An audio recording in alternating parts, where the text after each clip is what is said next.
the top, leave a legacy. If I got something to say, you better let me speak. Turn it up a new degree, bitch, you ain't seen anything. I pop off with the new rock. I'm sick of all the bad thoughts, people who are half-nots. You are not as tough as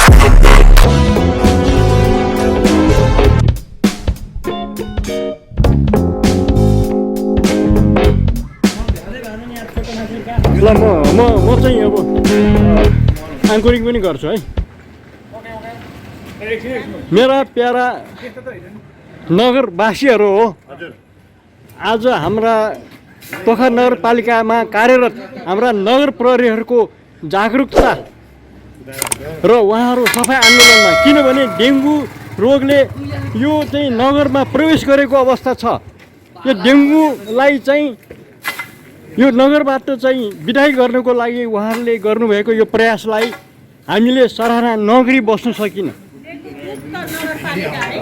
Pokhara नगरपालिका अब dengue मुक्त नगरपालिका, अब डेङ्गुलाई पनि अब हामीले एउटा हाम्रो भाषा सिकाउनु पर्यो, किनभने हाम्रो यो पोखरा नगरभित्र डेङ्गु प्रवेश नगरिदिनु होला भनेर एउटा चाहिँ सूचना तास्नु पर्यो होइन।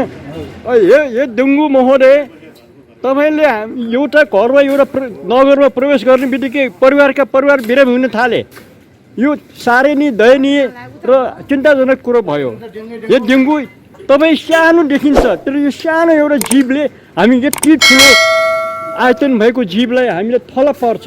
एकचोटि डेङ्गु लागेको मान्छेले करिब चाहिँ 1 महिनासम्म त थल पर्दो रहेछ।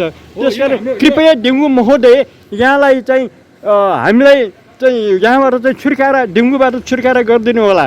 हामी धेरै प्रयासरत छौँ, यहाँहरूको स्वागत गर्न चाहँदैनौँ। यहाँलाई यो हाम्रो पोखरा नगरबाट चाहिँ बिदाई गर्न चाहन्छु। धन्यवाद।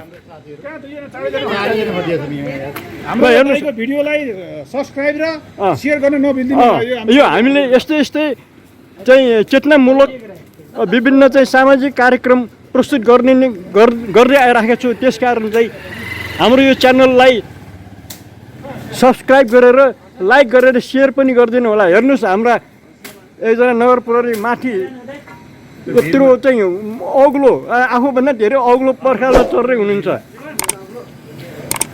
ल अब नगर प्रहरीज्यू, तपाईँको भनेको के छ? तपाईँ किन नि, तपाईँले त डेङ्गु लागेको छैन, किन अरूको लागि यस्तै काम गर्नु? होइन, यो हाम्रो एउटा नगरपालिका हो। नगरपालिका आउँदाखेरि सबैलाई देख्न लाग्दा एकदम असही भयो, नराम्रो भयो। हजुर हजुर। यो कारणले गर्दा हामी सरसफाइमा सबै नगर प्रहरी जुटेका छौँ। यो कर्मचारी सबै हटिनुपर्ने हो। हजुर। वातावरण शाखा अन्तर्गत हाम्रो जिम्मेवारी भएको कारणले गर्दा हामी चाहिँ यो अहिले डेङ्गुदेखि लिएर सबै सरसफाइ, दसैँ पनि आउनु लाग्यो, सरसफाइ अभियान अगाडि छौँ। टोपीमा भइसक्यो। हजुर। अब हजुर, तपाईँको टोपीमा डेङ्गु आइसक्यो।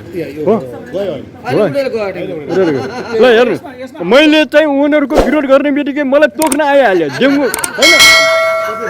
यसमा हजुरहरू जस्तो मिडियाकर्मी पनि हामीलाई ठुलो सहयोगको खाँचो छ। हजुर। मिडियाले हामीलाई एउटा पोस्ट गरिदिनु भयो, त्यसको लागि हामी धेरै आभारी छौँ। एकदम धन्यवाद।